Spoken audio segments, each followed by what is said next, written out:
qué gusto saludarlos. Estamos en una emisión más de En Blanco y Negro, el programa del doctor Carlos García Méndez que produce Acrópolis Multimedios. Y hoy, en esta emisión, tenemos un invitado muy especial. Usted, le pregunto a nuestro querido auditorio, ¿ha escuchado hablar de la familia Peraza? Cuando uno escucha el apellido Peraza, uno lo asocia a esculturas, a bronces, a gran formato, a diversas expresiones artísticas. Pues hoy estamos aquí, nos da mucho gusto recibir a Miguel Peraza Menéndez, un reconocidísimo escultor mexicano, un artista plástico que ha expuesto en México, en el extranjero, que ha dejado obras ahí importantísimas y que trabajando con el mármol, el bronce, Miguel, acero inoxidable, has dejado muchas obras. Y bueno, pues obviamente vienes de una familia de notables escultores. Bienvenido, Miguel, aquí en Blanco y Negro. Emilio, muchísimas gracias. Gracias al público de Blanco y Negro. Y bueno, comenzando rapidísimo con esto, sí, efectivamente vengo de una larguísima tradición de artistas. Mi padre, Andrés Peraza, su hermano Humberto, dos enormes artistas, de corte más tradicional, más... aunque mi padre no inició con esa manera, porque él se formó en Estados Unidos siendo muy joven, tenía mucho más influencia europea e influencia de los propios Estados Unidos. Y por otro lado, como son de Yucatán, vivían más aislados. O sea, cuando estamos hablando de los 20, los 30, desplazarse de Yucatán a la Ciudad de México era prácticamente imposible, porque no existían carreteras. Los viajes eran muy largos, entonces tenía que ser por barco a Veracruz, aquí al puerto, y del puerto en tren a la Ciudad de México. Y podían durar semanas los viajes. Claro. Entonces, para Yucatán era más fácil conectar con Cuba, con Puerto Rico, con Florida. Y a mi papá le tocó estudiar en Nueva Orleans.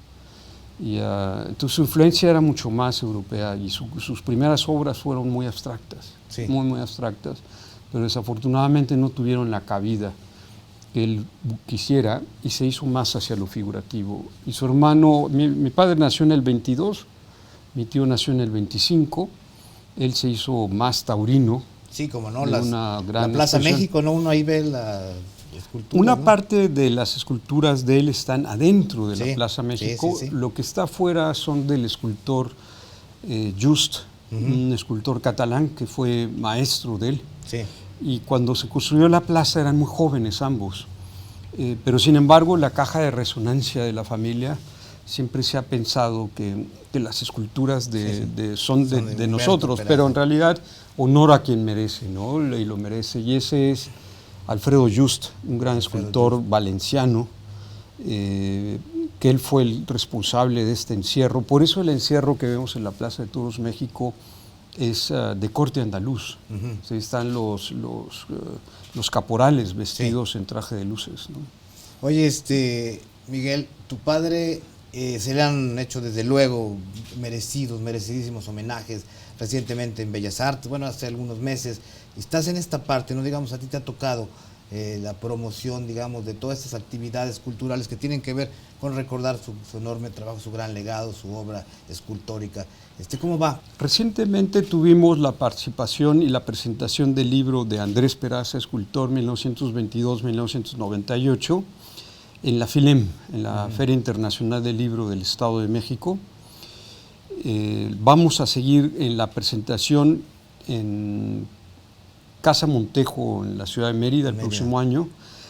Tenemos pendiente unos conversatorios por parte del Instituto Nacional de Bellas Artes en la Ciudad de México para el Museo de Arte Moderno, donde también están obras de mi padre, A las Puertas del Cielo, una obra muy importante que él hizo hacia los años 50 y que precisamente es una de esas obras abstractas en donde trabaja una espiral picasiana con óvalos, son flechas y cortes de 3 metros de altura trabajada en acero inoxidable. La maqueta original es de bronce, el modelo original es en bronce de unos 80-90 centímetros de altura, y se hizo particularmente para el Museo de Arte Moderno, no sé, 2 o 3 años antes del fallecimiento de él, con el ánimo de enriquecer el patrimonio cultural de nuestro país de la Ciudad de México, por supuesto, pero de todo nuestro país. Oye, Miguel, ¿y tú trabajaste en el taller con tu papá? Más de 20 años, me platicabas, 22 años, algo así. Es correcto. Ahí empezaste ¿qué tanto pesaba pues la figura de don Andrés Peraza en el joven Miguel, que pues traía desde luego ese gusto, la vocación, porque pues, se trae de familia desde luego este tipo de inspiración? ¿Qué tanto influyó en lo que ha sido tu trabajo escultórico, tu trabajo plástico? Y que debo decirte que pues a veces he leído que pues es poco clasificable, ¿no? Como que has tenido variedad de expresiones, de acercamientos al arte. Platícanos un poco de esa parte, Miguel. Bueno, yo tengo en primera instancia que reconocer, a diferencia de mi padre, que fue completamente autodidacta, yo me formé en su taller. Entonces, para mí, mi primer gran maestro en vida es él. Claro. Aunque, por supuesto, yo tengo en mi constructo mental otros maestros del pasado, otros escultores que, por supuesto, me fascinan, pero tuve la oportunidad de practicar las técnicas, los materiales, pero parte de mi trabajo del día con día fue que el gran parte de su vida no se la pudo dedicar de tiempo completo a la escultura, porque nacimos 6 hermanos. Sí. Desde principios de los 50 y en 10 años ya estábamos 6. Sobrevivimos actualmente 4. Mi madre vive con 89 años. Mi padre falleció hace 25. Pero esos años de trabajo para mí fueron muy importantes porque, amén de mi propia formación, la idea fue descubrirlo primero para mí como artista y después mostrárselo al mundo y decirles quién era mi papá y quién era ese artista y cuál había sido esta formación dentro de la historia nacional primero.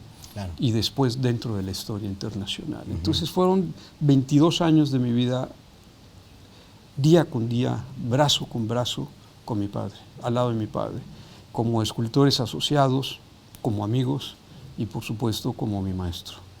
Oye, Miguel, bueno, pues en esta herencia, en esta, digamos, formación en la que tu padre deja una impronta, desde luego, fundamental en tu vida, bueno, tú vas agarrando tu propia forma de expresión artística, que ha quedado ahí a la vista de todos, ¿no? En las obras que se exponen en diversos puntos, en universidades, en la Ciudad de México, esa que platicábamos en la avenida del Paseo de la Reforma, ¿no?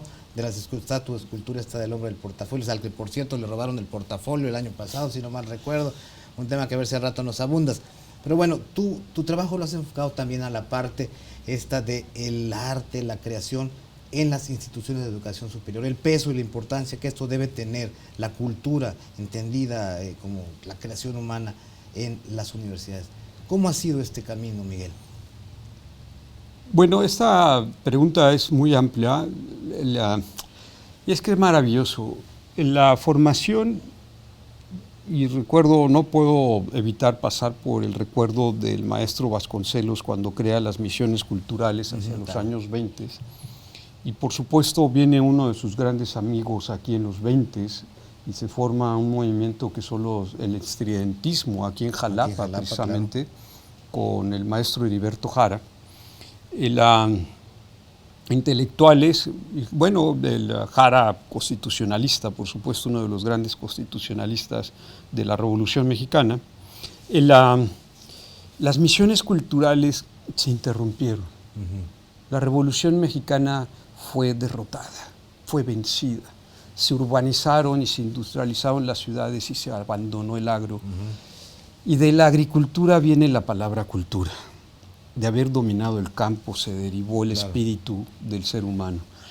Entonces, cuando no se dedica el arte y la producción espiritual a quien aprende en las aulas o quien recibe del profesor el conocimiento o intercambia el alumno su sabiduría con sus profesores, el proceso está interrumpido. Entonces, para mí es fundamental participar en los procesos educativos, participar en los procesos universitarios, en donde exista de una manera holística todas las artes. Por supuesto, yo lucho más por la escultura porque es mi formación y son todos estos años de vida. Entonces, durante estos últimos 30 años se los he dedicado a las universidades y eso me ha permitido ir colocando obras muy importantes, no solo en universidades nacionales, como puede ser la UNAM o pueden ser los del Sistema Tecnológico de Monterrey, de sus 30 y tantos campus, tengo en 16 campus, tengo en los sistemas educativos tecnológicos del país, tengo en la Universidad de Simón Bolívar, tengo en la Universidad de Bucaramanga en Colombia, y así he ido repartiendo obras por el mundo, pero con el ánimo de que las comunidades más extendidas, y no solo las estudiantiles, sino hasta el personal que trabaja en la universidad, los directivos de la universidad, cambien su atmósfera, cambien su ambiente cuando viven rodeados de obras de arte, porque los sensibiliza. Y sin darnos cuenta aparentemente, o sin tener la necesidad estrictamente de un curso, lo que tenemos es una atmósfera creativa. Y si algo distingue al ser humano del resto de las cosas, es su producción espiritual. Claro. Y es donde yace la vida, donde está el espíritu, y la cultura es la esencia, es el elixir del espíritu. Oye, Miguel, y en ese enfoque, con esa visión que yo desde luego me parece genial y comparto, ¿no? Esa inspiración que da tener una obra de arte en un centro de educación superior y todo lo que nos puede mover a las personas, o bueno, a los jóvenes. Hoy vivimos una época de cambios aceleradísimos, tú lo sabes bien, como todo mundo, tecnológicos. Hoy el arte se enfrenta también a esta nueva visión disyuntiva. Yo hace unos días vi este caso de que una litografía de Frida Kahlo la compra un coleccionista para quemarla en una ceremonia, para fabricar uno de esos tokens, de esos temas tecnológicos que a veces ni le entendemos, al menos yo me confieso ahí limitado en entenderlo. ¿Qué está pasando? ¿Cómo se va a dar esta relación? ¿Cuál es tu visión al respecto? Pues esto es muy interesante porque estamos, si lo vemos, en la entrada de la caverna. Sí. No, a veces me recuerda la alegoría de las cavernas de Platón, si lo que vemos son las sombras de lo que pasa realmente afuera y las cadenas no nos permiten contemplar la realidad. No, yo creo que estamos en la entrada de una caverna cósmica, de un nuevo momento del ser humano en su comprensión del universo, o de los multiuniversos, o del metaverso. El metaverso nosotros lo vinculamos muy a la tecnología, pero no, el metaverso es una manera de la construcción del espacio y de dónde estamos ubicados cósmicamente. Sí. Y si solo existe un universo, existen muchos universos. La tecnología contemporánea, llamada también parte de la Cuarta Revolución, que fue declarada en 2005 por Alemania, y eso implica que hay otras 3 revoluciones industriales, las cuales ahorita no tocaré. Esta revolución de lo que habla es de la aplicación de las nuevas tecnologías hacia la vida cotidiana. En general, las revoluciones industriales se hicieron para los industriales, se hicieron para la transformación de los materiales, del vapor, del petróleo, pero hoy por hoy, para la producción, pero hoy por hoy esta tecnología y esta revolución ha golpeado y ha llegado como una ola masiva a toda la sociedad. Es decir, el uso de un teléfono celular, los usos de computadoras, el poder conectarse con los satélites. Las guerras ya no son solo en la Tierra. Sí. Se destruyen los satélites para romperles la comunicación. Sí. Y eso ahora son casi intergalácticas, ¿no? Porque están afuera del planeta. Y eso es tecnología. Y por supuesto, algo que va a modificar profundamente la manera del entendimiento, de la sensibilidad y de la comprensión, será la forma en que el cerebro humano, el ser humano, comprendamos las nuevas maneras de alimentar el espíritu. Hay un profundo temor de que la tecnología nos aleje. Yo creo que es al revés. Nos va a acercar, pero estamos en un tránsito de conocimiento. Y así como tú te sientes y nos sentimos muchos frente a este cambio que viene generalmente hecho por la ingeniería, ¿no? Por los nuevos sistemas de ingeniería y por los cambios más recientes de la física contemporánea, de la química actual, de la medicina tan evolucionada, pues hay una mezcla de estas nuevas tecnologías, pero esas mezclas también están en el arte. Entonces los artistas estamos en un profundo momento de transición para comprender dónde y de qué manera vienen ahora las aportaciones y de qué manera nuestra responsabilidad se amplía con estas nuevas tecnologías y de cómo tenemos que aprender a usarlas para poder ser más amables y poder socializar aún más, y es de una gran oportunidad el NFT en ese sentido. Aunque ahorita es un fenómeno económico que infló los mercados, claro, y se cayeron y el mercado está derrumbado y la gente dice esto ya no funciona, eso es un fenómeno económico, no es un fenómeno estético. Y habría que analizarlo estrictamente como un fenómeno económico financiero. Pero en el caso de la estética, a mí lo que me parece es que el NFT y estas formas de la tecnología tienen que ver con la socialización. Sí. Y es una enorme oportunidad para la humanidad de socializar todo el trabajo hasta ahora hecho por el hombre. Yo creo que sí. Fíjate que yo veía que tienes un libro que se llama El escultor periférico, ¿no? Sí. Que es un poco autobiográfico, pero que desde el título, y lo conversábamos antes de estar en este espacio, pues eres el creador que se sitúa de lado, viendo todo este gran debate, todo esto del proceso creativo, hacia dónde vamos, la sociedad, lo que ha transformado. Y me llama la atención, pues, el ubicarte así, el ver así las cosas, porque no quieres estar ahí en el ojo del huracán. Tiene varios, es como un poliedro, tiene varias facetas, pero una de la periferia es que tu visión es mucho más amplia. Es holística. Sí. Cuando estás en el centro, la discusión siempre es por el poder. El arte no busca poder. El arte busca cómo encontrar la esencia de la vida para transmitirla. Es una enorme responsabilidad la que tienes como artista. Hoy por hoy son de los pocos espacios que el hombre conserva con libertad, en donde se puede ejercer la libertad. El arte es un lugar para el ejercicio del alma, de la libertad.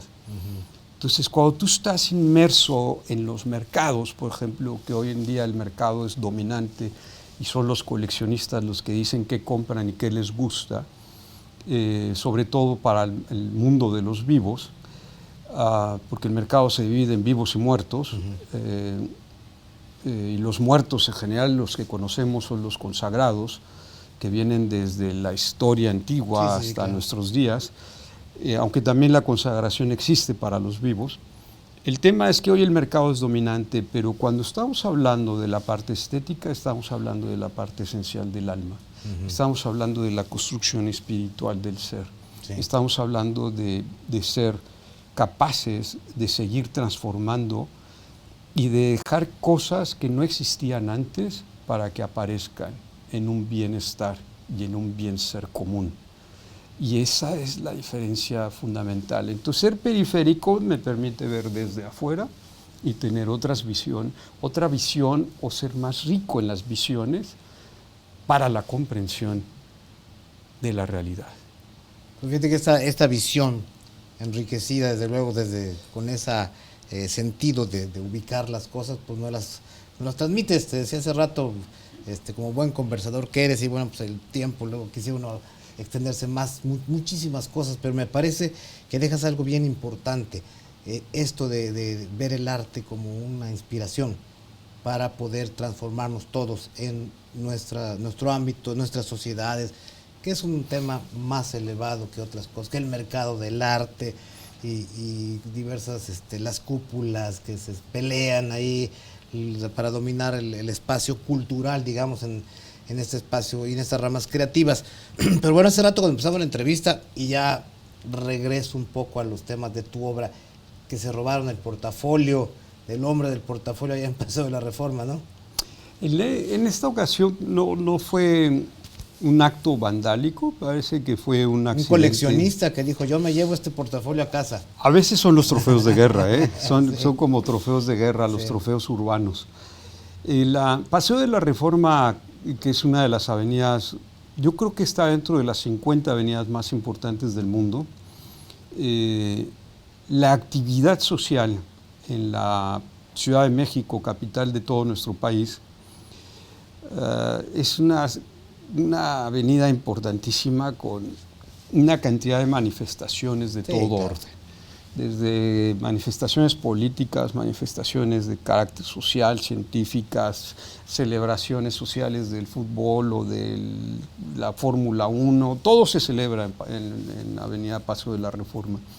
Y es una avenida que tiene una enorme importancia a nivel nacional, porque viene su construcción desde la época de Maximiliano.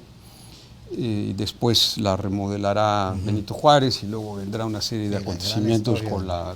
Entonces, pues está llena de monumentos. Nosotros como familia tenemos 3 obras ahí.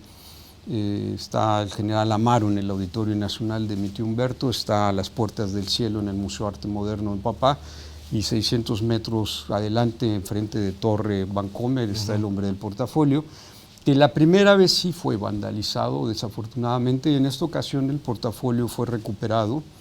Intervino rápidamente el G5 de la Ciudad de México, que es el control de seguridad, recuperaron el portafolio. Yo lo tengo en mi estudio, lo estoy restaurando y estoy ya a unos días de regresarlo a su sitio, porque le decía curiosamente a los jefes de nuestro gobierno central, que pues, se llama la Plaza del Hombre del Portafolio, o así le dice la gente. Así se conoce, claro. Y no tiene portafolio. Sí, ¿dónde quedó el portafolio? ¿Dónde quedó el portafolio? Entonces, precisamente así salió una nota hace poco tiempo que decía, ¿y dónde quedó el portafolio? ¿No? Pero me mandaron otra nota bellísima de España, de un amigo escritor, que me decía, es que no puede estar sin portafolio, porque en ese portafolio están los sueños de todos nosotros. Exactamente. Entonces, en ese portafolio viaja la historia de nuestro país y de toda la gente que hemos crecido en las urbes, pero que venimos de familias campesinas.